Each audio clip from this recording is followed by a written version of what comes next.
Le président des États-Unis, Donald Trump, a déclaré publiquement qu'après les attaques contre le Venezuela et l'Iran, Cuba serait le prochain. Il y a un message pour le président de Cuba. Écoute, Cuba ne va pas bien en ce moment. Le système n'a pas été très bon pour le peuple cubain. Il souffre depuis de nombreuses années. Et toujours dans ce contexte de conflits internationaux, le président de Cuba, Miguel Díaz-Canel, a déclaré que l'île caribéenne se prépare à une possible attaque des États-Unis.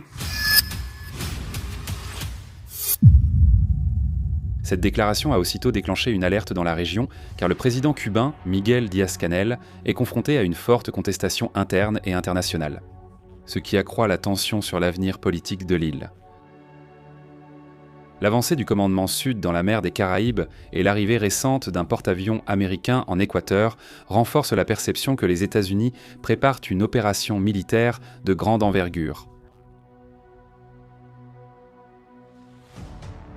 Ce scénario indique une possible escalade qui pourrait redéfinir l'équilibre des forces et la sécurité sur le continent.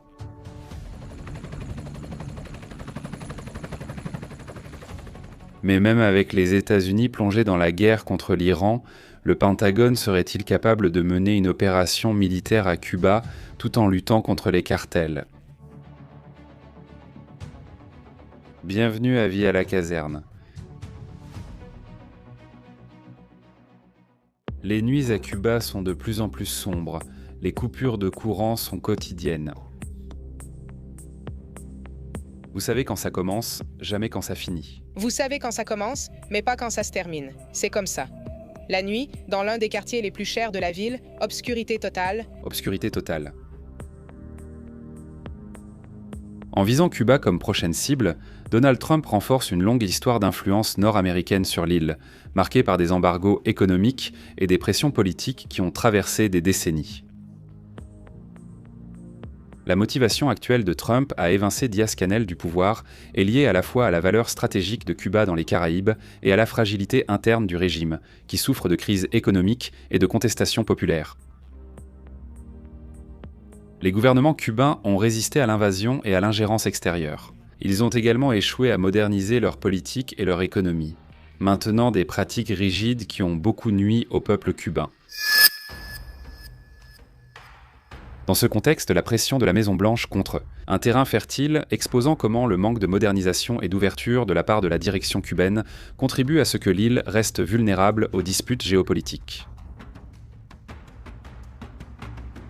L'actuel secrétaire d'État des États-Unis, Marco Rubio, est le fils d'immigrants cubains qui ont quitté l'île avant l'arrivée au pouvoir de Fidel Castro, ce qui lui confère un lien direct avec la réalité vécue par le peuple cubain.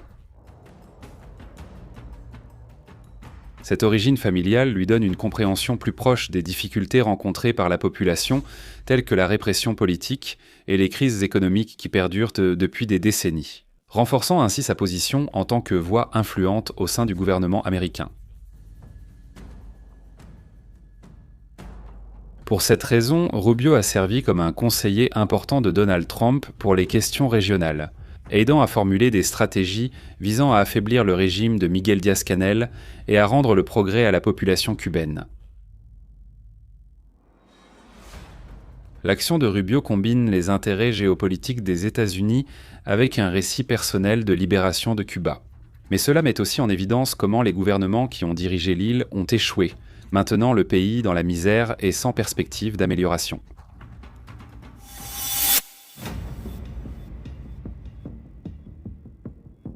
Le progrès du commandement Sud récemment est directement lié aux déclarations de Donald Trump affirmant que Cuba serait la prochaine cible militaire. Le commandement Sud est l'un des bras stratégiques des États-Unis, et il a déjà démontré sa capacité en envahissant le Venezuela et en capturant Nicolás Maduro, avec le soutien de forces spéciales comme la Force Delta, démontrant leur habileté dans des missions d'infiltration, de sauvetage et de capture. Chargé de coordonner les opérations militaires nord-américaines en Amérique latine et aux Caraïbes. Le commandement Sud possède un vaste champ d'attributions, qui inclut la sécurité maritime, la lutte contre le narcotrafic et le soutien aux missions de stabilisation. Sa structure est orientée vers la projection de puissance et l'exécution rapide des opérations, ce qui en fait un outil central pour les intérêts des États-Unis dans la région. Malgré la guerre en Iran, le commandement Sud maintient un effectif permanent, ce qui ne compromet pas ses actions dans la région. Compte tenu de cet historique, une incursion à Cuba pourrait suivre des modèles similaires, ayant pour objectif direct la destitution du président Miguel Díaz-Canel, déjà sanctionné par le département d'État américain.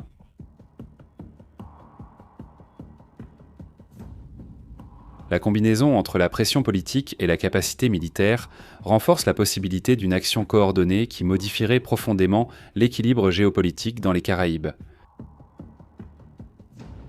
Penser que Donald Trump restera dans la rhétorique sans agir est une erreur stratégique coûteuse, comme ce fut le cas avec Nicolás Maduro au Venezuela. Même face à des alternatives comme se rendre, fuir ou négocier, le dictateur chaviste a choisi de défier les États-Unis.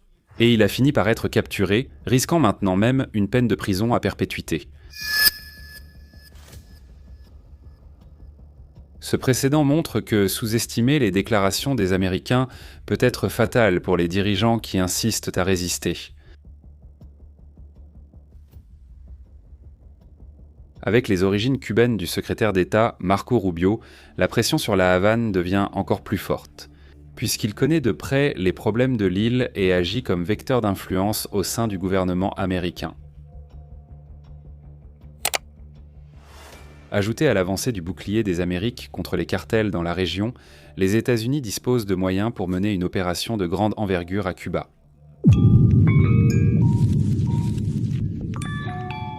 Avec une action bien planifiée contre les cartels dans la région, les États-Unis peuvent également renverser le président cubain en utilisant la même structure du bouclier des Amériques, éliminant ainsi 2 problèmes d'un seul coup.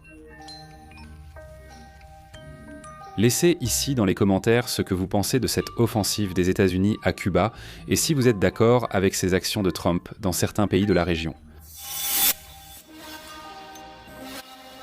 Fils du Guantan.